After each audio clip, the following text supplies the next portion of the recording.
Hey everyone, welcome to a special edition of the podcast. We have a special guest on, DeadlySlob. Been doing this for a while.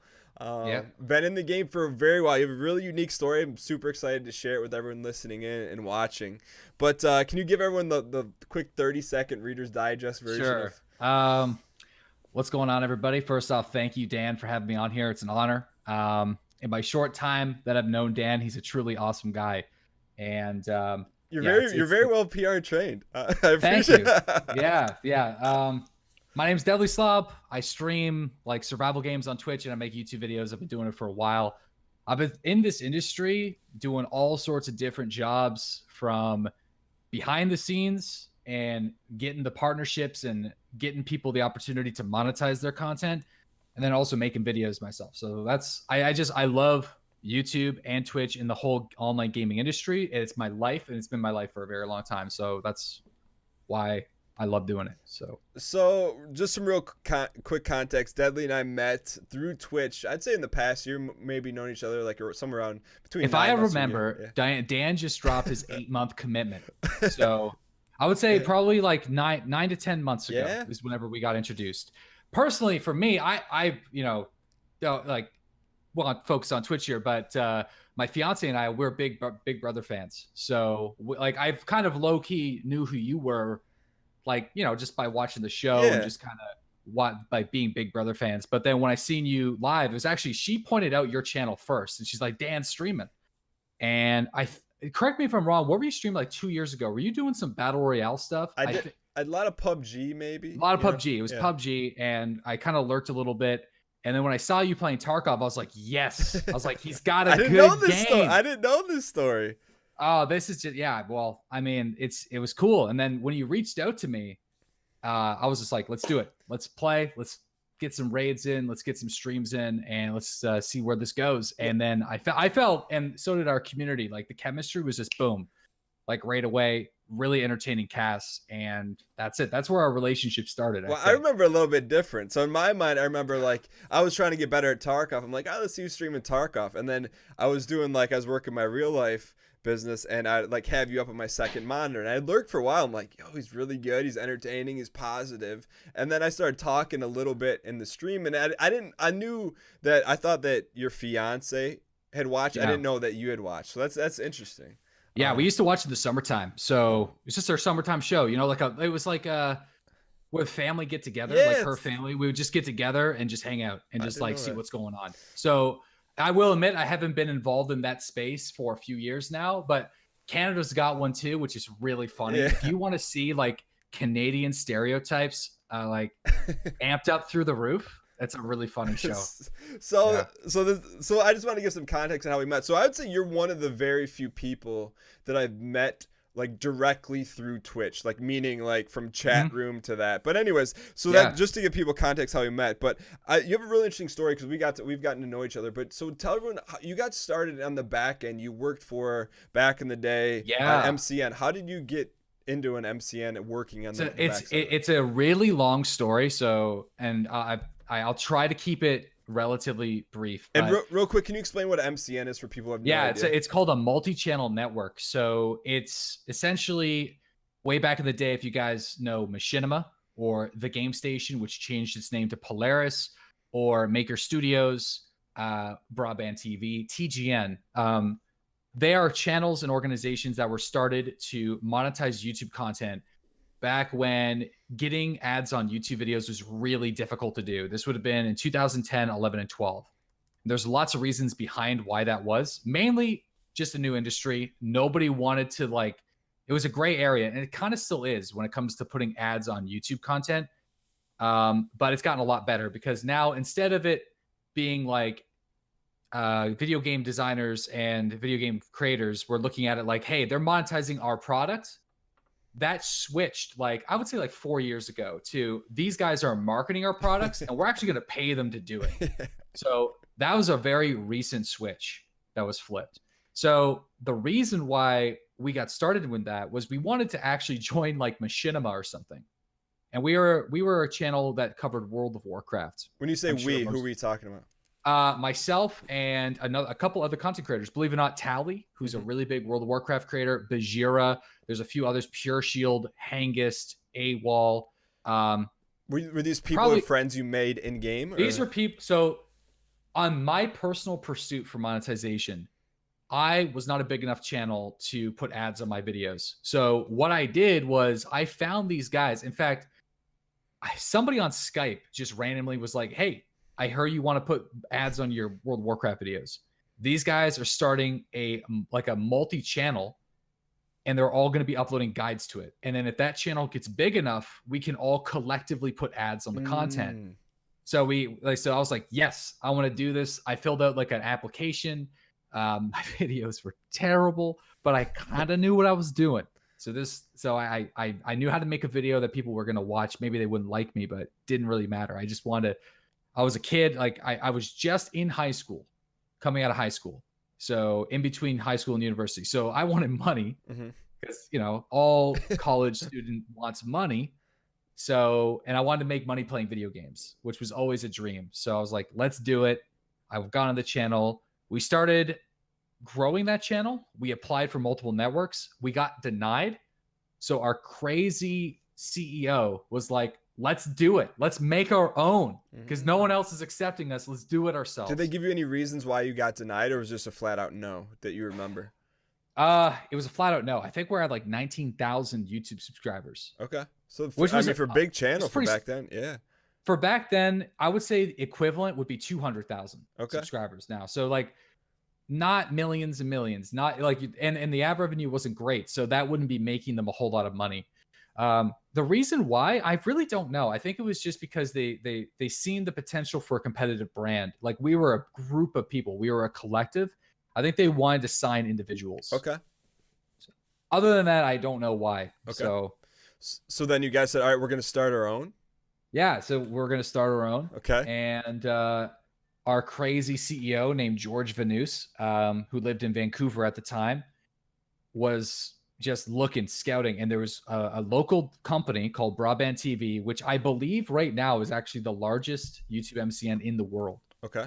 They were just getting started and they got into a conversation. They had the keys. We had the content. We made an agreement and we turned into a YouTube network to sign gaming partners. So we made a shift from making videos to finding people who make videos to join the network, not just the channel. So you did create a network, or you connected with? Well, they had no content. So they were kind of broadband. They had no content. They had a few small channels that were like 500 subscribers. So we joined with them. It was like an acquisition. Okay. So we became them. Like our brand was infused into them and we started the network. They didn't have any funding because there was no ads coming in on the content. So they were brand new. We were brand new. We're both kind of aligned in one purpose and we joined together. So inside baseball, what was the secret back then to like being the bridge between, getting an ad on YouTube and not? Like, what did the networks do back then? Did they meet with companies that say, hey, we'll buy the ad? Now, I had access to a lot of information when it comes to like YouTube and MCNs. The initial goal, to my understanding, and somebody who's in the industry can correct me if I'm wrong at the time, so this would have been around 2011, 2012, was the intent was YouTube wasn't sure whether or not gaming companies would have issues with monetizing gaming content. Okay. So the idea was these MCNs were supposed to go out, build relationships with these game developers and say, hey, you guys can put ads on these content if they're in the network. They just didn't want to get sued, I'm pretty sure. Yeah. Like that's one of the reasons. That did not happen nearly as much as anybody is willing to admit. I think there was a few situations where it happened, but for the most part, it was just when you were in, the MCN took whatever copyright liabilities and you get a couple lawyers involved and like, hey, this is fair use. So fair use is complicated, but you're technically cool. Like if this went to court, it's fair use. You're playing the video game, you're creating the content, using the video game as like a canvas, and you are at the wheel. So you are ultimately responsible for everything that's happening on the screen. So like the game is like the engine, the canvas, you are the painter. So whatever you create in their world, it's technically free use to monetize. Got it. That was the idea. That was like how we positioned it. And like I said, now it's like they're beyond supportive. Like they are giving content creators money now. So yeah, it just kind of exploded. So what was your specific role? Like what was your day-to-day? What did you do for the MCN back in the day? So when we got started, I was making videos. And then when we turned into the MCN, they needed somebody to manage the partnerships. Okay. So what does that mean? Who was going to be responsible? Who was going to build the plan? Who's going to be the one to go out and get all the YouTubers? Okay. Big role. That was me. So basically that means sales. Okay. So we had artists, we had video creators, we had some support. It was just a ragtag group of like guys in their late teens, 20s and 30s. A lot of people that were inexperienced were doing this for the first time. I didn't know what the heck I was doing, but I did it anyway. I was like, I'm doing it. I'll make this happen. I'll find a way. Figure it out. Yeah. I'll figure it out. And we did. And we ended up taking TGN from a small little channel into one of the biggest gaming networks in the world within the first year. And that was a collective effort, but so were you like emailing YouTubers or what were you like, what were you doing? Yeah. We were cold calling. We're emailing, we're getting into Skype conversations. We're like, listen, you guys are just having trouble with getting into Machinima. We had less restrictions to get into the network, so we're starting to compete with them. But also back then, Machinima wasn't it wasn't the greatest company. There was definitely some benefits for being with them, but they're having some problems with perpetual contracts and agreements. Meaning, if you signed with them, they locked you into their network forever. Obviously. So obviously that didn't pretty work good deal out. for that. Fly. People lawyered up. Like once the cracks in Machinima started to get formed, yeah, people lawyered up. People got out. But got it. So then, like, do you have any memorable stories, or do you have like any people that you reached out to that like it went really well, or someone you reached out to they're like nah, but they went out? You know, like were you just cold calling people and people were like nah, or like you know, I wish there was one specific person that stood out, but we were talking to thousands of people, thousands. Like my little team, we did a good job for what we had and what like we didn't know what we were doing. So like we were all young guys, and it's like here's the keys to this crazy lucrative business, and this is a new industry. Just go and see what happens. Like I was in like computer science and business school, and some of these kids were still in high school. So we're like, we have a lot of responsibility. There was definitely older guys. We had mentors, we had lawyers and whatnot. So we would consult with these people. But by and large, we were 20-year-olds doing it. Got it.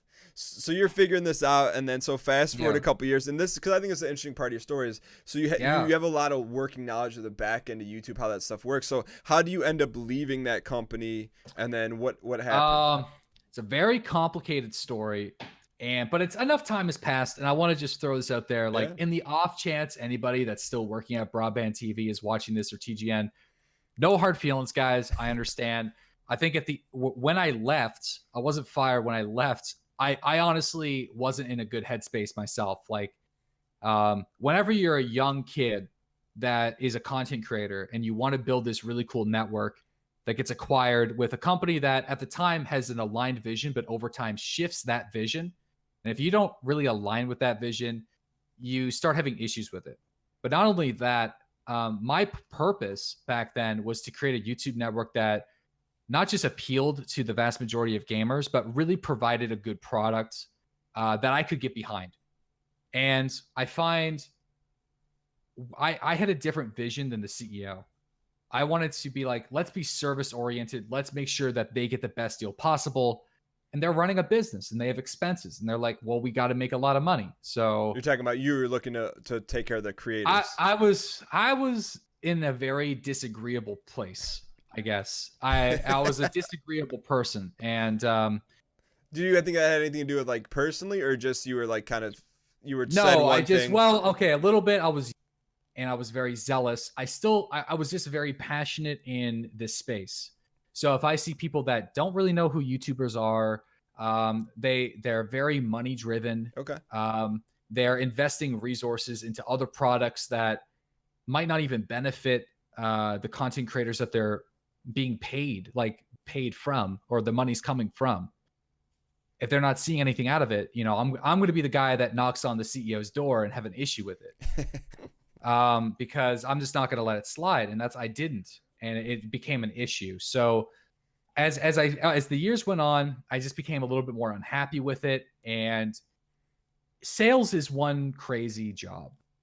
If you don't necessarily believe in the product that you're selling, then it's going to affect you mentally. And that slowly started to deteriorate. We were still very successful though, and we did our job well. And anybody in my team, I commend them for it because they are amazing salespeople that a lot of these guys went on to do extremely successful things. Like a lot of these 18, 19, or 20-year-olds got amazing experience in business and are now doing great things because of it.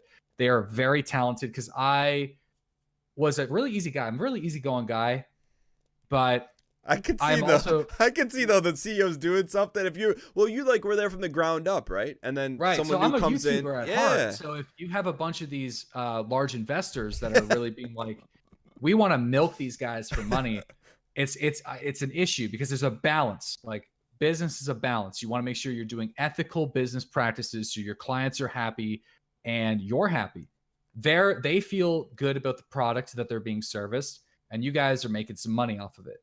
And I felt like that imbalance, although I felt like it was very even at the start, it just started to get to the point where I felt that some creators were almost being taken advantage of in a way. And I just couldn't settle with that. So what ended up happening was a really crazy story. And I've never officially told this before. So I won't, it's just kind of unfortunate the way this happened. I got pulled into a meeting. I think it was 2014. And I was a very disagreeable person. I've been out to Vancouver. We had meetings. We talked about change. Change never really happened. We were still meeting our sales marks, but I was just being very vocal. Instead of having a direct communication with the CEO, they gave me another guy in the office, somebody that I trained, and they made him my boss. Okay. I was like, okay, well, that's a sign that obviously they want to put a little buffer zone. And then after that, they were like, hey, they pulled us into a meeting and they said they were going to remove our brand. They were going to turn the brand. They were going to scrap it. They were going to end TGN and turn it into another gaming brand entirely. They were going to rename it. They were going to just completely dissolve it and start something fresh. When that happened, I put in my 2 weeks. I closed down all of my emails. I told the team I'm done. And I went to Europe for 4 weeks. You did? Good for you. Yes. Yeah, I did. Where in Europe did you go? I traveled to Ireland. I went to Scotland, England, France, Belgium, and Amsterdam. So at this point, you had money saved up, and you're like, "Hey, I don't need to work for 4 weeks." I had some money saved up. They were paying me reasonably well. The issue wasn't me not being paid. The issue was our partners weren't being paid well enough. And if you're the one responsible for reaching out and taking care, like you are reaching out to these guys and you're like, hey, I'm going to make your experience on YouTube better. And if you're unable to do that, you look like the butthole, right? Mm-hmm. So, and that started happening a lot. And there was probably some people that might be listening being like, oh yeah, I remember there was some drama about TGN. They didn't really follow up on what they promised on. That started happening. And the inside, we know about that. And if we're not the ones completely in control, then we have to fight internally to make sure that they got what they wanted. And that just didn't happen. So. Got it. So you leave to Europe. That was it. So you leave to Europe, enjoy yourself. Yep. I'm guessing you clear your head. You come back home after a nice, walkabout four weeks in Europe. And then what? Because now you don't have a job. Then what? I was like, don't have a job. I just, don't have a job. And I'm moving to Ottawa in like a few weeks, which is a beautiful city. If anybody gets an opportunity to go there, it is my favorite city in Canada, hands down. I've been to a lot of different cities. I've been to Montreal, Vancouver, Quebec City, Toronto, Halifax. What makes Ottawa so special? So it's so patriotic. There's so much to do. There's so much history and culture there. Okay. And then you also have Quebec on the other side, which is super rich in French culture. You have Gatineau, you got Ottawa. You got the Byward Market. I lived right downtown, so I got to experience it all. And just the people there are really chill and nice. It's a huge city with a small town feel. Okay. So I liked it. So you moved to Ottawa. Yeah, I'm moving to Ottawa, and I wanted to stream full time. So I started to stream. 2014. Okay. Started streaming with the intention to do it full time, but wasn't really paying the bills because anybody knows if you start a stream, especially back then, you're not really able to make a whole lot of money. So when you started streaming, like, did you have a few viewers, or did you go like a couple weeks with no viewers? Did you have? Yeah, because like in my time, like I was still uploading like maybe a video 2 a month to my YouTube channel. Okay. So I had like, I want to guess like maybe 15,000 YouTube subscribers. Okay. That they weren't super committed though, because I wasn't. Yeah. Because when I was working, I was kind of too busy to commit to it. But I started amping that up a little bit again. Started doing some live streams. So I had like, instead of like starting with nothing, I started with like 20 viewers. Okay. Which is something. And what were you streaming back then? Or your DayZ. Okay. Well, yeah, it would have been DayZ. DayZ standalone. So you're streaming DayZ. You have a little I also bit of I also want to throw a caveat out there. Yeah. I also streamed since Justin TV too. Like I streamed World of Warcraft. I did it for fun a couple times a month. Under the same name? Under the same name. Okay. Like, I've been under the same name, DeadlySlob, since 2006. So like off and on, I've been in, like, if I'm the salesperson, I in my off time, I make videos. I want to stream. I want to kind of have that content creator experience. So I've done that along the way. So I wasn't completely inexperienced jumping in 2014. It was almost like coming back to something that I knew and loved to do. So you had a casual experience doing it, and then casual, non-serious experience streaming, just as experiments and just to kind of give my YouTube community something. Got it. So you start streaming 2014. You start like between 15, 20 viewers. Yep. Streaming DayZ. Did you have like a schedule? Would you go every day? Yeah, I would stream Monday through Friday, and I would wake up at 7:30 in the morning to do the stream until 11:30 or noon. Okay. At that point, the money was tight because I'm living downtown the city. I picked up a contracting job for another YouTube MCN. Okay. Called Freedom at the time, and I was just doing very light work. It wasn't anything too serious, but it was just for like a year. So it was just a few like consulting basically is what it was. It wasn't as hands-on as it was with broadband. It wasn't as serious at all. So that bridged the gap between you. That bridged the gap between me and starting my YouTube. So I'm starting my Twitch. So I'm kind of streaming. I'm doing it part-time, and I'm working this other job to kind of supplement the income as we go. So are you streaming 5 days a week and working this consulting? Yeah. Okay. How long did that go on for, roughly? That went on until June 2015. Okay. But in that time period, with those short streams, I got my my Twitch partnership, which back then was extremely difficult. Yeah. The way I did it was also a weird roundabout the way. There's really nothing that is completely ordinary. So back in TGN, when Justin TV was still a thing, a guy named Tally Roberto, one of the biggest World of Warcraft streamers still today, talked to me. He's like, "Hey, Deadly, there's this streaming thing called Justin TV. I think it's going to help TGN, the YouTube channel." And I was like, "Sure, let's do it." So I started streaming there. We started collaborating. And then when Twitch was created, they moved all of us out of the gaming section into Twitch. And we negotiated with TGN an agreement to give us partnerships for the channels that are moving over from YouTube. And I was in that group. Was there a name of that group, by the way? I forgot to ask you. Or no, just TGN. Back when there used to be like when stream teams were a little bit different. Just TGN. Okay. And that's how. So I got this thing called a legacy partnership. There was no sub button or anything. All that meant was we were allowed to put ads on the content. Okay. So when I quit and came back, I was talking to Twitch. I was like, "Hey, I'm technically like a partner still." Yeah. They're like, whoa. Like, yes, but no. You have to prove to us that you earn it. So I was like, okay, fine. That works for me. So I started streaming again in DayZ, started picking up like 100 viewers. I reach out to them. They're like, "You got it." So got the partnership. So I was starting to make a little bit of money, like barely any money. Okay. So when my agreement with the company came up in 2015, like that year went past, they were like, "Hey, so you got to move to Manila, Philippines, or we're done." The YouTube consulting company? Yeah, the other company was like, "Hey, you got to move to Manila." Okay. They picked up a new head of operations. This guy was ruthless. He was firing everybody. He was forcing people to move to the Philippines. And I was like, nope. So then I quit. I just ended the agreement. Okay. And that's when the streaming career started. Like it. So it's 2016 June. No, 2015 June. And the job, and now I'm streaming full time. I have 60 to 100 viewers. Okay. So whenever you get YouTube partner or Twitch partnership, people will tell you this. It still happens today. You'll have this massive hype train, and then it'll kind of either plateau or cater off for a little while.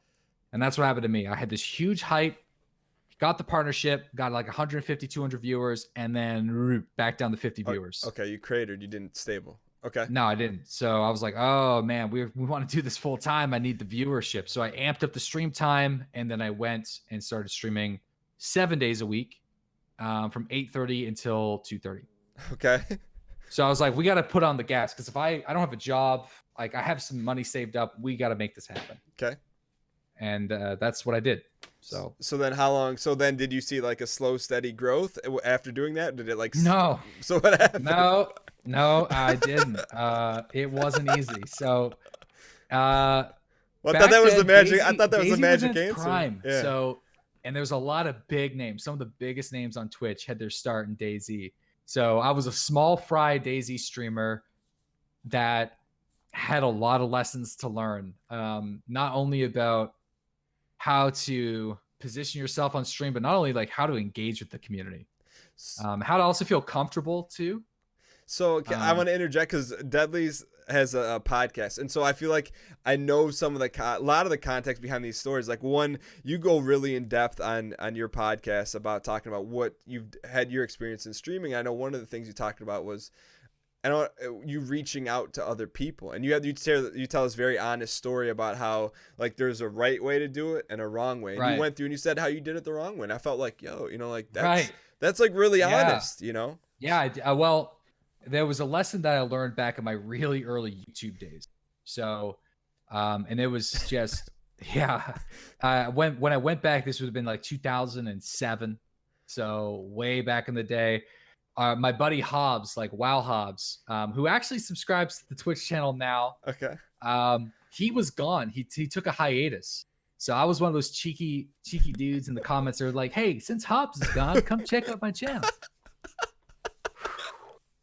Man, I wish I could go back in time and slap myself in the face. No, but that's helpful to people. You know what I mean? Because I felt dirty about it very quick. And then I learned my lesson. I never did it again, ever. What made you feel that way after, like, did something happen? It's like a week after. It was a week after, and I was like, man, I can't be doing this. Why though? What? Why? Yeah. Because it's kind of selfish. You're self-advertising on somebody else's content, and they didn't ask for that. But what really hurt the most was years later. The thing about the internet is it's written in ink, fellas. All right, it's written in ink. So I had Hobbs DM me on Twitter with like a screenshot of this thing I posted, because he knew I was a young kid and I looked up to him for inspiration, and he knew that. So, and he's been kind of like watching me grow along the way, almost like a mentor, like indirectly. We don't have we know each other. We're not friends. Watching from afar. He's been watching from afar. Yeah. He's that guy that kind of sits at the bar and he's like, yeah, okay. So he sends me this message, and I'm just like, oh, this would have been a year. I'm like, I'm so sorry. This was terrible, and I'm embarrassed. And he's like, don't worry about it. He's like, I wanted to send this to you because just to make you realize how much you've grown. Yeah.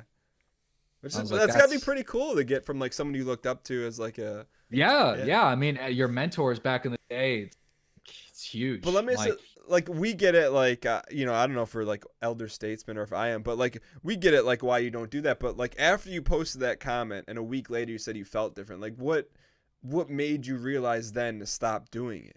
Because that's pretty insightful. My conscience, I guess, was just like stop. It felt wrong. This? Okay. Yeah, that was it. It just felt wrong. It just because I didn't want somebody to do that to me. Okay.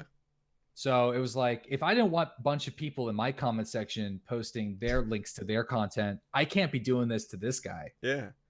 Oh, okay. So that was it. Yeah. So your stream's growing, and you said you kind of like crater off, and you increase, you go to 7 days, you have longer streams, and then that was the magic pill, right? It fixed everything. No, it was a really tough year. I also, it's a good move now, but the very risky move. I put a down payment on a piece of property. So all the money I made from my MCN days, I just put it into a piece of property. Okay. So I had like very little money left, and I wanted to stream full time. And 2015 was not only a very frugal year, but it was a very difficult year because after I got my partnership, I thought things were just going to happen. Didn't happen. And I just had to work and I want to say, like, I was listening to like a lot of Joe Rogan back then. A lot of the Joe Rogan podcast was one of my favorite podcasts. But back then, I don't believe there was a whole lot of like guys like Jocko Willink, which is the mug I'm drinking out of. If people are wondering, this mug, the Jocko podcast, or like David Goggins. There's a lot of self-motivators back then that really preached discipline. I don't really know. I don't know. I probably heard it from somewhere, but I was like, if I need to grow this channel, I need to work harder than everybody else in the category. That's it. I got to be known for being in this category and be seen. So the only thing to do is just go crazy and just stream as much as possible. I didn't clue into the YouTube thing until later, but we can talk about that in a bit. But that was my mentality. Like, let's work harder than everybody else. So, but okay, that's nice and that's like fluffy and stuff. But like, what did that actually translate to you? Because it's not just, oh, I'm gonna work hard. Like, what did you do different? What I do different is I just streamed longer, and I streamed every day, and I did like diligent to that schedule. I didn't make barely any compromises. Comes with a lot of personal sacrifices, but I'm surrounded by really cool people that have always known what I've done since high school. So like some of my close personal friends, they know what I was doing. I was actually living in like a party house at the time, which was kind of difficult. It was very distracting, but I made it happen, and they're like rooting me on. So it wasn't like a situation where I completely shut myself away from my family and friends. It's just like I let them know, like, this is going to be intense, and I need to do this because it's the only way I could be successful. So obviously, a couple relationships probably got a little bit more burnt than I would like to admit, but it was just what what I had to do back then. Because I don't consider myself like an incredible content creator or like a really amazing streamer. Because I don't think I'm talented at it. I think it's just something that I had to work on for a long time. And even back then, I like go back and watch my streams back then, and I don't even I cringe at the stuff I was saying and the stuff I was doing. Like, what did you like? Give me something you said. Like, I don't know if I can. Come on, give me one. There's highlights. There's highlights. Okay, I think I've seen a video of you like super raging. Like, I got no beard, and I really but with that grind, I really kind of let myself go personally too. Like, because you're sitting in a chair like all day, and like, yeah, it turned to a grind. But so how long did this like 7 days a week grind go for? 8 hours a day or longer than 8 hours? Till recently, actually. Like till like soon. Like I only take Sunday off. Like I only started taking Sundays off like a few months ago. So like 2.5 years. You did like 7 days a week. Okay. Yeah. 3.5 years. 3.5 years. By the way, I need to interject. You're an extremely entertaining streamer, and you don't need me to tell you that. But if anyone that watches Deadly's stream, it's well produced. You're very engaging with the community. You're super knowledgeable about what you're doing. You're positive. Like that's why I watch you. If you were like if you were salty, if you're rage, like I just don't want to watch that. And you're like, well, you watch it, and you feel good, and you're you're like that though. That's what I mean. Like. That's something that you learn, and it's unfortunate because like you want to hear people say, oh, don't adapt your personality for the broadcast, but that's kind of false because you need to keep yourself in check a little bit. Because I can't tell you how many times I've been on different streams where someone is complaining as a hacker, I got hacked. Right, or like I'm just getting like the stream snipe thing. Yeah, it's hard, and even I to this day I just say, hey, we're getting ambushed, hey, we might be getting sniped, but in that moment, I always try to keep very positive and try to keep it out of my mind. But there's some people that really latch onto it and they can't let it go. And if that happens, are you laughing out of your own basic experiences? Because I've never seen you do that. No, I'm laughing because like I see that and You see like that. you You've laugh seen at it and too. then Everyone watching you this, turn it off because you everyone don't want to knows watch what it. I'm talking Yeah. about. And the PUBG community is really bad at that too. So what I want to give a man a shout out here, Tim the Tatman, because he uploaded a video around the same time, like I think it was like 2014, 2015, and it talked about the positive atmosphere that you need to maintain as a broadcaster. And back then, I was playing with people that would complain about stream sniping all the time. I would complain about stream sniping all the time. We're playing DayZ. I would be kind of grumpy and just not like I would let the negativity consume me. And like when that would happen, like I noticed the negative implications it had on the stream. I listened to this video. It's still on his channel, I think.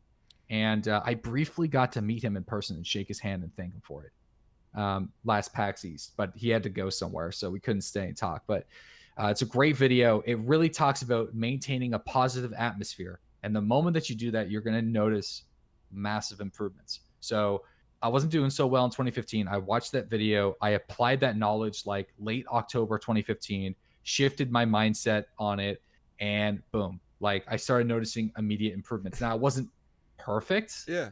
Like I still let it get to me. It's something that you have to work on over time. Yeah.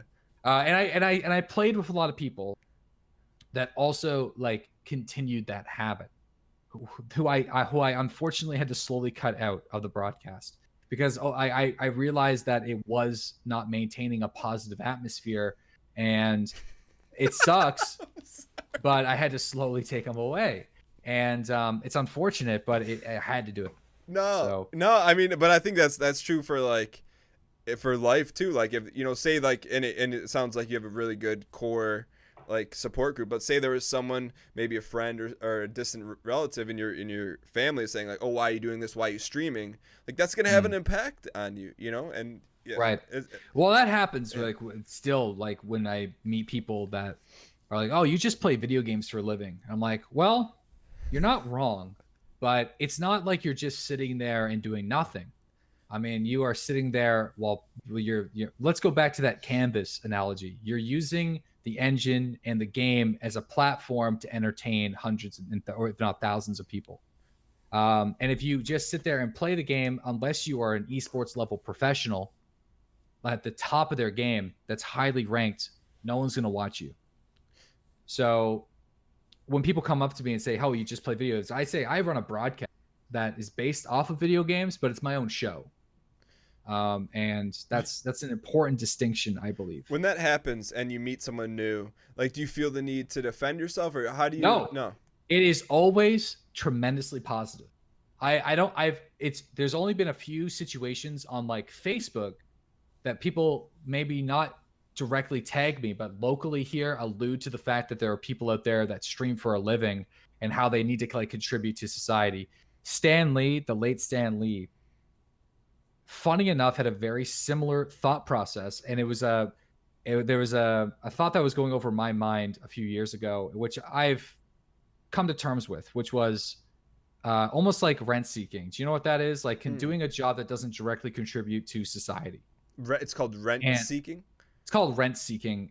It's like a term for it. Okay. But anyway, like Stan Lee said that he kind of felt guilty about not becoming a doctor or a surgeon because it wasn't necessarily helping people. But over time, he learned that entertainment is a core part of the human experience, and people need to be entertained because either for distraction or whatever the reason, entertainment is a job that is needed. And it does help people because I'm sure you get messages from people. I've got messages from thousands of people that say, "Hey, Deli, you make this day a little bit better. Thank you for what you do." And that is an amazing thing to hear. And that's what really drives me to continue to stream. And I think that's the true value of providing a source of entertainment. Yeah, like that's that. And then after I started getting more messages, just recently when I read that quote from Stan Lee personally, I was like, he's right. You know, like, I don't need to go out there to become a surgeon, or I don't have to do anything like that to change people's lives, because if I'm here and I'm able to entertain them through some difficult moments, or a job that they hate, or at a time that they're really down on themselves, or if they need to have a community or somebody to talk to, then I'm there like Monday through Saturday at the same time, they know where to find me and how to get to me. They might not have that one-on-one connection with me, but Yeah. that's our job, Yeah, you and know. I feel like you said it very well, but I feel and I feel sometimes it's hard to, like, you and I get that, but it's hard to convey that to someone that doesn't understand Mm. like the broadcasting and gaming. But you know, it is, and it's interesting how you made it because it's so new, but being able to sit like someone like you sit at your computer and affect thousands of people versus like say you were to do something, and I'm not this is not judging or comparing, but say you were to do something in your community, say you could impact maybe 15, 20 people. You know what I mean? So it's just Right. I don't think you can measure exactly what It you all do. helps. I'm Yeah. not saving people's lives by like doing surgery, Yeah. but you know, if I can affect somebody in a positive way a little bit, and I'm happy, But you maybe know. And when that surgeon gets home and needs to decompress and he turns on your right, stream, and he jumps on the stream, or like we've had a lot of people in the middle experience, but I get a lot of messages just kind of the games that I play from people that need to decompress or they need to find a community of people. At the end of the day, they have a really difficult job. And some people watch sports, some people watch television, they watch dramas, they play, excuse me, they play video games, or they watch people and while they're playing, so they're playing their game and they can interact with the community, and that's cool to be a part of it. that's awesome. So you're moving along, you're grinding out for 2.5, 3.5 years, and then was there a moment when it just Yeah, exploded, or was it like yeah. brick The by brick? moment I remember it vividly. Yeah. It was whenever I started caring about YouTube again. Okay. So YouTube kind of saved me a little bit. So it was like 2016. It was June 2016, and uh, You it was a very difficult moment. So it was very emotional too. Um, I was realizing that it just wasn't going as well as it needed to go. And I was having some very difficult conversations with my fiance and just some my family and friends about the situation with the stream. Like I was having a lot of fun doing it, but obviously it wasn't necessarily paying the bills. Can you give us some And context numbers wise as much as you're comfortable? on how much money I was No, just like how making. many viewers are watching and How many viewers were watching me back then? I would guess like maybe still like 150 to 200. okay, Maybe about 150, I would say. It's hard to tell. I somewhere don't in have that the range. analytics, but Okay. it's somewhere in that range. And if you have 150 viewers now, you can probably stream part-time or full-time because it's very accessible with the affiliate system, with the subscriptions, gifted subs, sub bombs. Twitch and Amazon are really going hard, but back then it was really just donations and subscribers. Okay. So, and for my size, I mean, I don't have a whole lot of subscribers, or at least I didn't back then. Now I have a pretty sizable amount. And I'm very happy with Just where to I give am, people but a context, I'm going to put this on the front intro. Can you say like roughly how many people watch you right now? right now, Yeah. I think I average like 1,800 So a lot of people. So viewers. that's a very large channel on Twitch for context. 1,800. There. But Well, there's you I will spike peak. too. I'll Yeah. peak at about 2,500. Yeah. There's Okay. been when a Tarkov patch drops 3K. But on a daily basis, on average, throughout the entirety of the day, if you start from the moment I turn the stream to where I end, it's an average concurrent viewership of 1,800. Okay, so I don't want to talk about all the good stuff because that's the easy part. So you're having this tough Yep. conversation. What are you having in this tough? What are you saying in this tough In the conversation? shower. I'm in the shower where all like the moments happen when you're just there alone by yourself and you're battling your own mind. And I'm like, man, this is not working. Like, this is not where we need to be. You need to find a way to work harder. I'm putting in streams. Like, back then, other content creators in the Daisy category also had a very similar mindset. So we were doing 24-hour streamathons, Oh my 12-hour gosh. stream, 24-hour streams. Like if you're from the Daisy community, you know what I'm talking about. We were all competing with each other indirectly, even though I will honestly say this. I haven't back then, and I don't really now care too much about the competition because I don't really want to see people as competitors. I see them as my peers. I think that's an important distinction. However, back then, one person would do a 24, the next day 24, blah blah blah blah blah blah blah blah blah. We did a good job making sure we didn't line up 24s, and we tried to support each other. But that started getting way out of control, and that started having a mental toll on me and a lot of other people as well. So working harder for me wasn't necessarily doing more 24-hour streams. I was kind of like, that's not the answer. We need to have a different approach. And I was like, if I can make a YouTube video every single day, The amount of effort I put into my YouTube videos is not very much. I can take highlights from the stream and make them into little stories or little content moments or things that people might want to watch. And if I do that every single day, it might help promote people to the stream every single day too. They might be inspired to go and watch the clip, and then I don't know if YouTube still does this. I think they probably do, but a little box would come up and say that DeadlySlob is live right now. I never got why they did that. It's like you're driving a Ford car and then you drive by a GM dealership. Okay, It's like, hey, pull off to the GM dealership. I'll tell you why. Because back then, YouTube gaming did not exist. So the relationship between YouTube and Twitch was very tight. And Google even wanted to buy Twitch. Amazon snagged it first. Okay. When they realized Amazon was going to win the bout, they started developing YouTube gaming. Okay. So I don't know if that still happens. It does. It does not happen. I never got it. Why? Yeah, and I'm partnered with Curse, which is owned by Twitch Amazon, and they are no longer accepting YouTube partners for probably a reason that we can all understand. Yeah, it's a heavy competition. Yeah. So that worked. I started making a YouTube video every single day. They weren't great, but it was something. They were highlights in the stream, cool moments, sometimes guides, opinion pieces, PSAs. And people started to flock to the stream. They're like, hey, man, I seen that YouTube video that you made. Good stuff. And it's like, cool. Thank you so much for watching it. So these are new people coming into the stream. New people coming in. From your video. Coming in. Okay. Yeah. People even like dropping a donation. They're like, hey, man, I watch your time. Here's like $5 for like everything that you do and stuff. So that started happening. So you being this savvy, I think you're one of the few, I don't want to say one of the few, you're someone that I know that is a very good content creator matched with savviness on the back end of the business side. So I'm guessing you're streaming, you're seeing this happen, and a light bulb goes off. Like, this is working. That was the moment. I was like, this is it. This is the key. So I started making more YouTube videos, and went from like 150 viewers in DayZ to 450 viewers in DayZ very quickly by the end of 2016. So this was June when I started making daily videos. December and January 2017. Like 200% growth, close to 200%. Massive growth, like complete game changer. Like, this is just craziness. This is nuts. So January 2017 comes around. I get into the Tarkov NDA alpha. Huge deal. This game is awesome. I was keeping my eye on it for a while.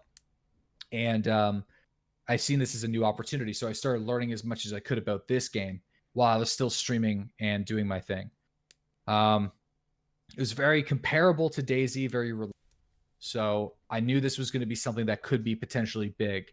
I could never predict what happened, but I just knew it was going to be something. So, so I continued to stream, continued to play DayZ, continued to make videos, and things started to snowball. And you're playing Tarkov, but it's important to delineate for people that don't know. When you're playing Tarkov, you can't produce any content. Can't produce content. Yeah. It's under strict NDA embargo. I can't do anything until March of 2017, late March, which was like the last week of March.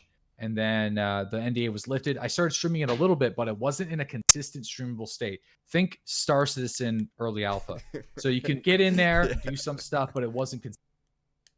Months go by, continue to stream, continue to grow, continue to grind. July happens, late July, a big Tarkov patch drops.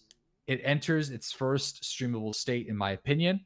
And that's when a lot of us started streaming Tarkov on a daily basis. So my goal was that I had to make a transitional period between being a DayZ streamer into Tarkov streaming. And the person that I mirrored this off of was my boy Lyric. Big shout out to Lyric. Super awesome dude, member of the Hammer Squad.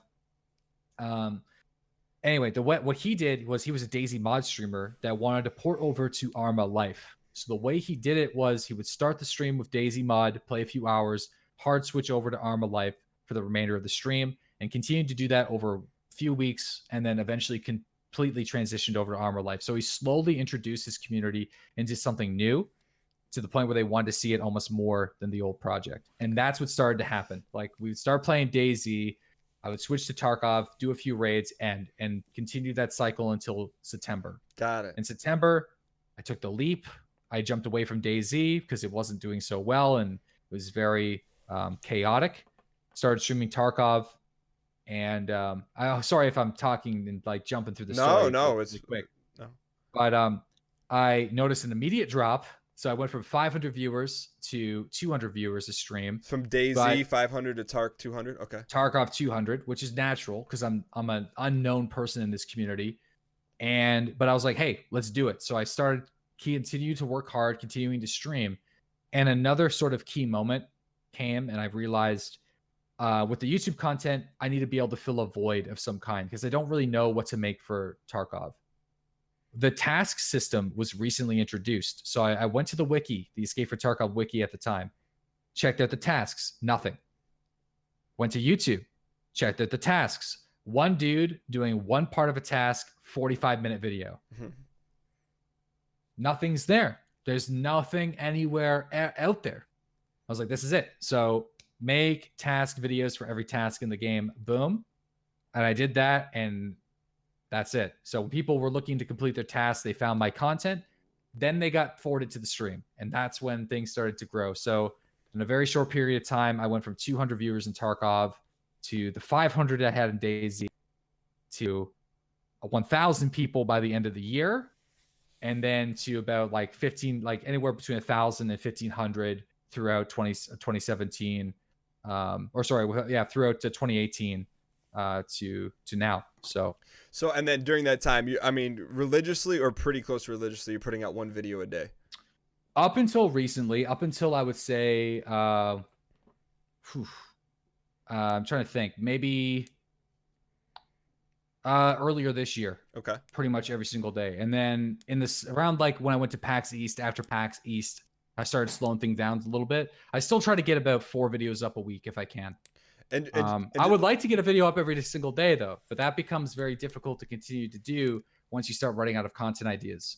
But especially as somebody that isn't like a full-time YouTuber. If you're a full-time content creator on YouTube, you can allocate your entire day to making a video. When you're a Twitch streamer, you have to allocate most of your day to streaming and then put like 2 hours or, well, sometimes up to like 10 hours, unfortunately, on like a video that is maybe not nearly as good as a full-time YouTuber, but good enough that the community wants to watch it. Yeah, so just to give you guys some context, if you haven't seen any of Deadly's videos, they're very well done. There's I study them, man. And that's why, like, it's part of the reason I wanted to bring you on is because I want to, get to why you do some of the stuff you do in addition to your story. But all his videos are very well done. Like, they're very to the point. I think I could do a better job. I cut corners. But I try to keep it good. But there's definitely corner cutting to save time. Without a doubt. In terms of inside baseball, I can't imagine how efficient you are. I don't see you wasting any time when it comes to making YouTube videos. Yeah. It's a machine. Yeah. I have a very specific process of making a video, and it almost never deviates. So there's this extremely difficult set of tasks in Tarkov. It's the Mosin. The Mosin task. What's the official name of it? Mosin Shooter Challenge. Yeah, the Mosin Shooter. That was the biggest project I've done in a long time. Man, that was something. I mean, I can't, like, you watch it and, like, as a content, maybe if you're not a content creator, you don't realize it, but as a content creator, I'm like, he actually had to do this, and then 2 had to edit in what was like 40 snipes, and it was a lot. Crazy. It was a lot of work. Yeah, and to have everything recorded, not everything gets saved. But the beauty of doing things live is it's always written in ink, fellas. It's always live. So if I miss any snipe, then I can just go highlight it. Sometimes there's a new feature on Twitch called Twitch markers. Yeah. If anything's super crazy, I'll do a Twitch marker and then move on. So if I miss anything, it's there. And that's what happens. So sometimes the quality can deviate. Whenever you see quality deviation, it means it's a Twitch clip. So you record locally all your streams? Yeah, I record locally. I have a streaming computer. I use OBS to record. Okay. Using the NVIDIA codec. So it's like shadow play, but you're using it in OBS, and you have more quality options. Versus, like, what would be the other option? Versus like shadow play, just using shadow play. Okay. DX Tori. So you stream and then you hit the record button in the same OBS player. Yep. Okay. Yeah. Some people set up a replay buffer, but I've never had that work for me. Okay. But yeah, and then I have a couple external hard drives. I'll even show you guys Winston up there. Love inside baseball. There's Winston. A couple external hard drives that sit on top of the machines there's USBs that sit in the front of the machines. Uh-huh. So when I'm done recording, I rip them out, plug it into the other editing machine. Oh, So so you will directly record your VOD right to the removable hard disk? yep, Wow. yep, Do you have an right to the archive of all removal. your shows? No, no, I don't, because I have to delete them over time because there's too much space. But I Oh. have like the last 2 weeks. Got it. So I'm gonna talk a Yep. little inside baseball on the YouTube side of things. So basically you found this void for Tarkov on YouTube Yep. that there was no content there. None. No, Like now, I want to throw a cap. I sorry to yeah. interject. No, The please Escape do. for Tarkov wiki now is amazing. Yeah. They do a great job. People realized the resource that it could be. Do they reference your videos? I hope that are they reference to your videos? No, They but I should. didn't ask for them to do because I think they do a better job now. Okay. Which is one of the reasons why I stopped doing a lot of guides, because I always are like, these guys are doing a good job, and like I could like, and also a lot of my guides are outdated now because Tarkov really moves and shifts. Yeah. So, but like I will admit, back then there was literally nothing, but there's a good team of people there now, so that are really keeping it up to date. Got it. So on the inside baseball, so you found this void, and you didn't just fill it; you filled it with high quality videos that are really well done. Here's the mission. Yeah. I didn't want to be the I wanted to do something that somebody wanted to watch, and I wanted to make sure that there was no BS. So I didn't want to be like, this is task 1, 45 minutes. This is task 2, 45 minutes. It was like, here's how you complete this task in as little time as I can possibly explain it. Let's move on to part 2. This is what you have to do. This is what you have to do. This is where you have to go. And if I can get all of them into one video that's under like 12 minutes, I'm good. And then plus put like resources in the description box for anything that would have taken way too long to just explain. Got it. And that's it. Nobody else did it. I did it first, and then it worked because filled that niche. Nobody was doing it. How much of your background and working in the MCN, that kind of stuff, helps you on like the inside baseball back end stuff of YouTube, like tagging, analytics? Like what is that like for you?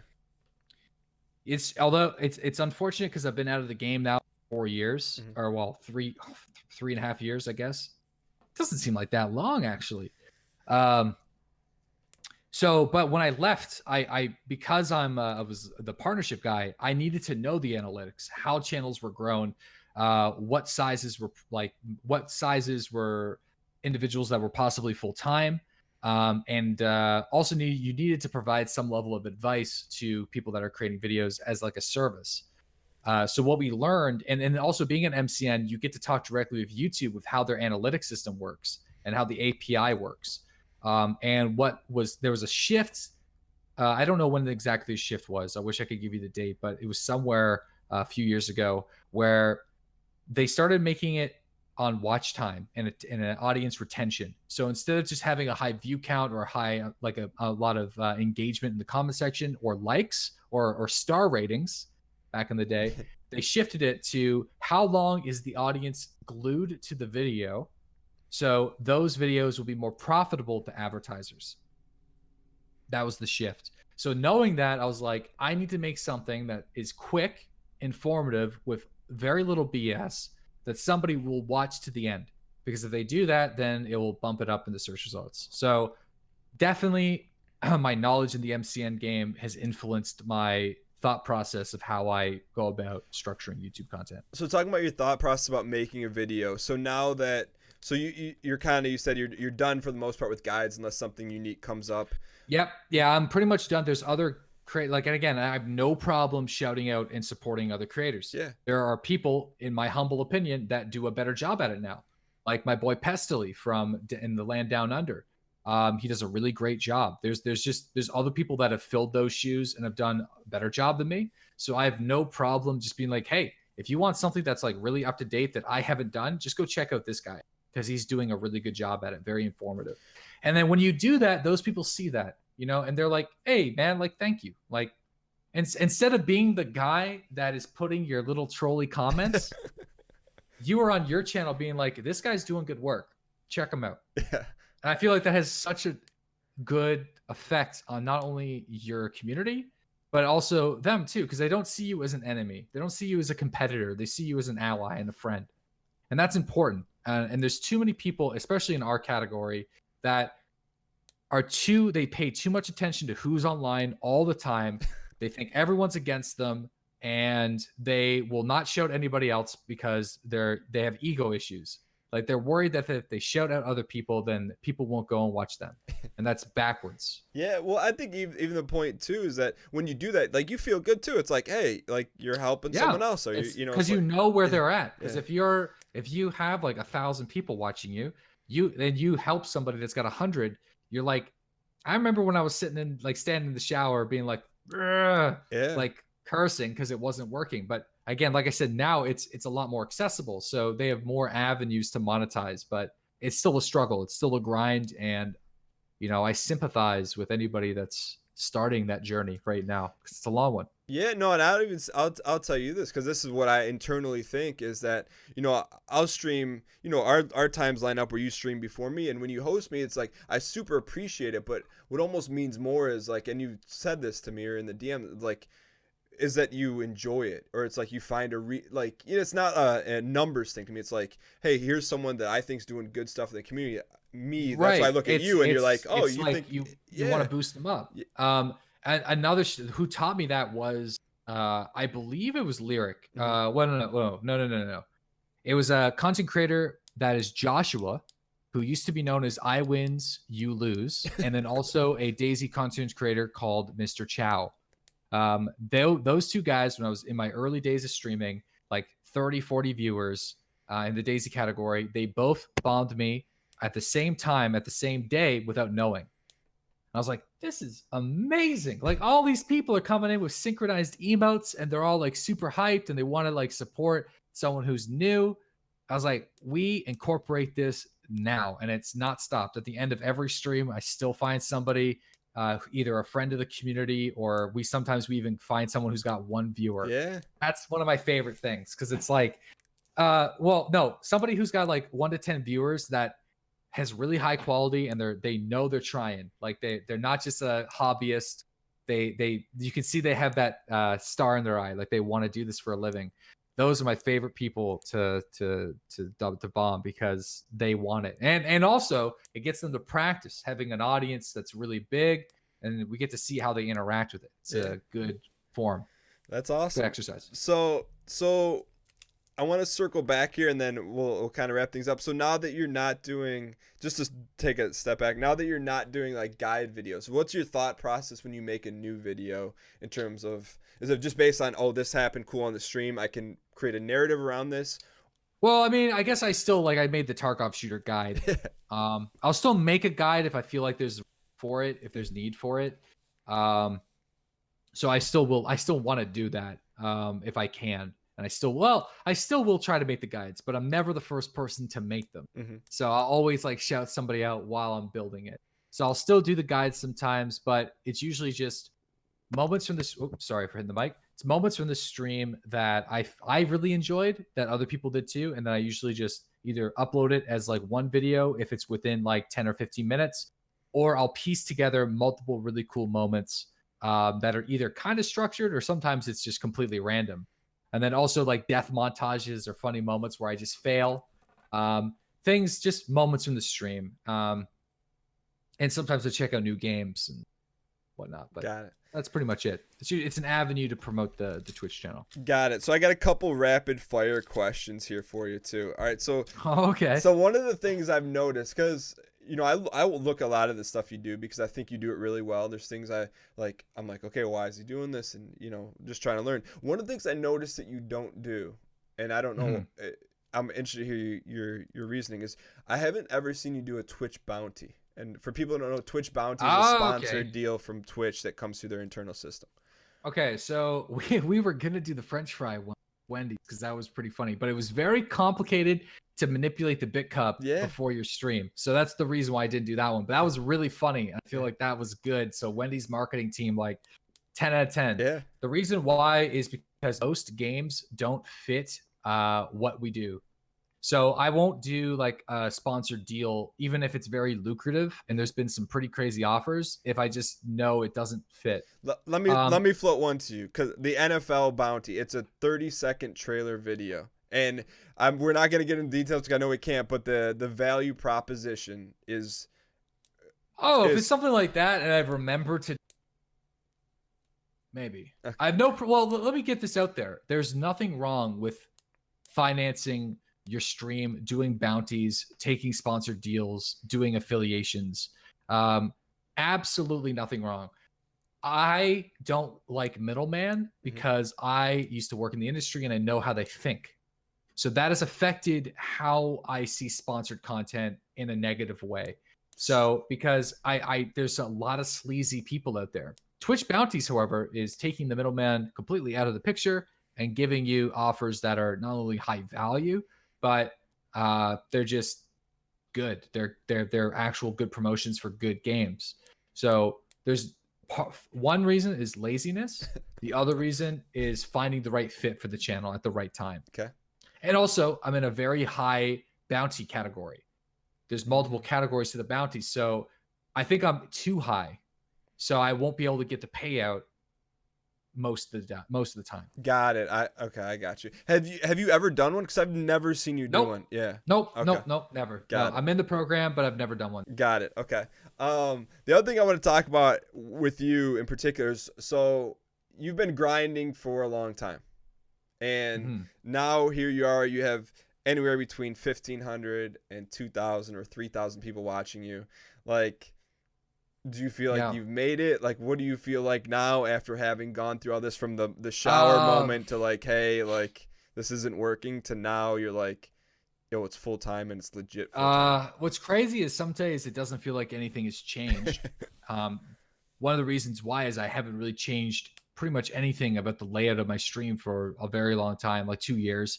We had emotes and stuff, but things are very familiar. I haven't expanded because I guess like when it comes to like overlays and stuff, to me, they're not on the top of the priority list. People don't really care about an overlay. They just want to make sure that they're having a good time in the stream. So, yeah, I mean, it feels weird, but I don't look at it at all. Like I never know who's in the category, who's online, how many people are watching, how many followers, or how many subscribers. Usually, sometimes I take a peek at the subscriber overlay, but I never look at any of that information. All I look at is the chat, and not even the time. Actually, the hydration bot used to be my timer. You come in, be like, "You've streamed for 4 hours." I'm like, "Oh, cool." Now I have this like little pixel set up so I actually can see the time. But what pixel set I up? prefer if I don't even see the time. I'd like to know. I would like to not know live. So how do you know when to get off? When Winston starts messing up the office. That's when I know. Now I check every now and again, but I'm never like glued to the time. I'm never like, oh, I just hit 5.5 hours, I'm gone. Like it's like I just kind of roll with it. And then if I feel like things are going along, I'll check the time and I'm like, oh, okay. Well, it's 5.5 hours, 6 hours. It's time to wrap it up. Got it. So you feel like you just haven't, like, have you not stopped to smell the roses? Are you just kind of like have you feel like you made it? I don't think it's personally, yeah. I think that the moment that I felt like kind of made it was when I went to PAX East and I had random people come up to me and like shake my hand and like wanted a photo. I was like, this is weird and different. But I loved it because everyone was awesome and I got to meet a lot of really cool people. But I try not to make sure that I don't feel special or different than anybody else, because I feel that I was in a very special situation in a very particular set of circumstances that led me into this. And if you like, I truly feel I wasn't naturally talented, something that I have put tens of thousands of hours into. And I feel like if any other individual out there put the same amount of hours as I put into the stream, they would be in a very similar position as me. So it's important to remember that. Now, like I feel like I've done well on Twitch, but I never want to feel like I'm better than somebody that is like got like 50 viewers or 100 viewers.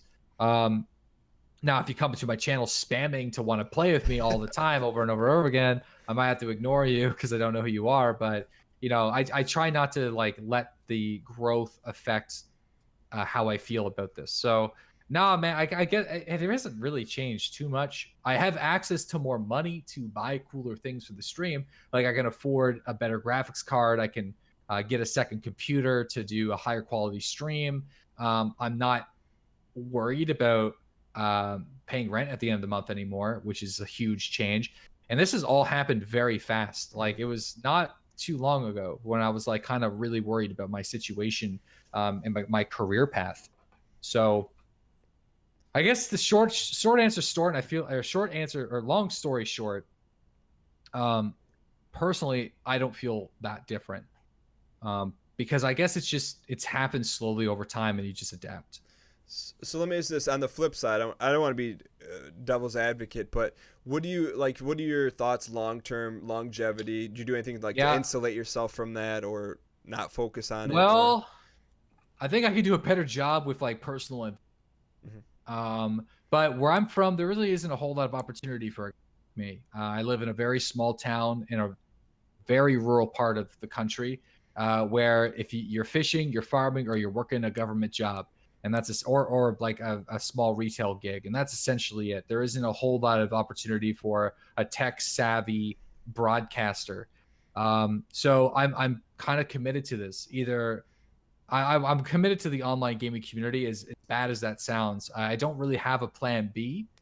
This was my plan B, and I've just taken it and just ridden with it until this point. So my goal is to just things are good. I'm going to continue rolling with it and see where it leads. And if it happens to end, which I'm sure it will someday, um, Do you believe or that? it will, or well, I things will adapt and change as they always do. And I've done a pretty good job adapting and changing. So I'll just continue to adapt and change and Yeah. just, I'll probably always be doing crazy online internet jobs of some kind, either streaming or back to sales or I don't know, just figuring it out. But Do you I've ever, done a pretty good job so far. So I feel like I'll continue with if that. you had to guess what the most likely long term, midterm outcome is, like, do you think the bottom falls out? Do you think it just Midterm, continues to grow up? outterm, Yeah. the midterm or the mid outcome. Yeah.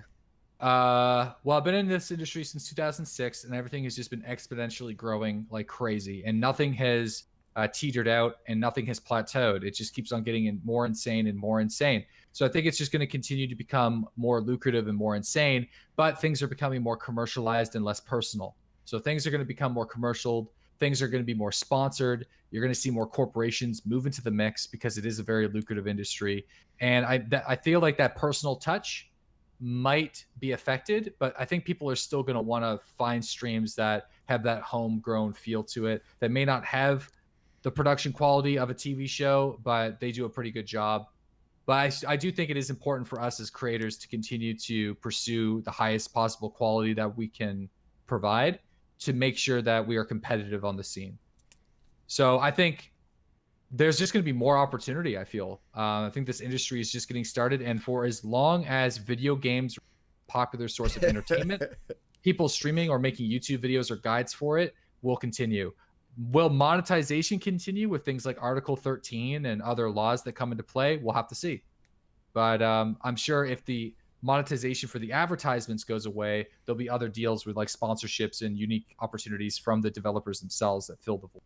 So, so there's a young DeadlySlob watching or listening or watching right now. Maybe just graduating high school, maybe wanting to get into streaming and YouTube. What's based on your experience, everything you've gone through since '06 to now, from the shower moment to Tarkov blowing up? What's best single piece of advice, actionable Um, advice, would you give them? Pick a time, pick a schedule, and stay committed to that schedule, and don't deviate from the schedule. Don't do variety streaming at the start. Pick a game or two and really commit to it. Become known in that community, and just try. If you really want to stand out, just don't copy somebody else's style. Just truly be yourself, and work harder than everybody else. Let me my final question for you. Do you think someone can go into this thinking that eventually they can turn it into full time? Or do you think that you shouldn't go in with Hmm. that mindset? I'm not saying overnight, but do you think Okay. Well, they can. They may not be successful. I mean, it's debatable whether or not they'd be as successful as somebody that did it as a hobby and then switched it over. But here is my analogy that I always use. Consider live streaming in a very similar way as stand up comedy. Um, Nobody quits their day job to do stand up comedy if they've never done an open mic once. You need to go and try to stream. Pick a schedule, 2 days, 3 days, 4 days a week. Get used to it and build a knowledge base on how to do it. Don't just jump in right away. So yeah, it takes time. That's a great Dedication. analogy. That's a great analogy. Well, if you want, if you're looking for instance and you're not looking for Twitch podcasts, listen to comedians talk about their upbringing, their struggles, their lessons that they learned. It is very similar, although we're not sitting in a physical space, we're sitting in a virtual space. We have audiences that are hundreds, if not thousands of times bigger than theirs at times. So although it's a different feel, you have 100 or 1,000 eyes on you, and you are ultimately responsible for entertaining them. So we are in a very similar situation. That's really interesting. I think comedians have it a little bit more difficult, we'll admit, because you have to deal with all sorts of stuff. But yeah. And also, I would recommend, if you guys are interested more about, inside baseball, I like to call learning about, how to stream, how to do different things, learn more about Deadly. I'd check out his podcast, which is Slobcast. It's on iTunes, Stitcher, SoundCloud, Spotify, Google Play. It's on SoundCloud, or not SoundCloud yet. We're on iTunes, Google Play, Stitcher, and Podomatic at the moment. Spotify won't accept me yet. I don't know why. I think they just don't like Canadians. That's what I'm thinking. But hopefully on Spotify sometime soon. It's a really good podcast. One of 3 podcasts I listen to. It's called the Slobcast. Check it out. Also, I have to thank DeadlySlob for when I saw your podcast came out. I'm like, that was like the push I needed. And I will say this: I listen to all your episodes. It's so you get. It feels like I know you even more, and I feel like that's what's super if you're a valuable. streamer, you're gonna relate. Yeah, well, you're gonna relate. But like, you just like the whole Philippine story. All like I knew a lot of like this stuff, but I wanted to hit on a lot of things that to me really stood out because I think people will get a lot of value from that. But yeah. But thanks so much for coming on, man. Where can people find you? What's your schedule? What can people expect to see? You can find me at twitch.tv/DeadlySlob Monday through Saturday at 8:30 a.m. Eastern Standard Time. You can also find me on my YouTube channel, youtube.com/DeadlySlob. I just got a new Instagram. I'm trying. I'm bad at... I forgot to ask you about that. I saw you on Instagram. I'm so bad at it. But Instagram is DeadlySlob.ig. The Instagram got hacked years ago. I can't get the name back. So DeadlySlob.ig is the Instagram. You can have me there, and on Twitter, twitter.com/DeadlySlob. Real quick before we get your Twitch schedule, what made you get on Instagram? Because I know there's always a reason. Fiance. Really? She's like, you got to step up your social media game. I'm like, you're right, I do. And also the new Google Pixel. Boom. So I got this phone, and it's pretty sweet. So if I have this really cool phone, I got to start amping up my social media game with it. I need to talk to you about your Instagram name, though. We'll talk about that off. My Instagram name. Yeah, it's super not Deadly Slobish.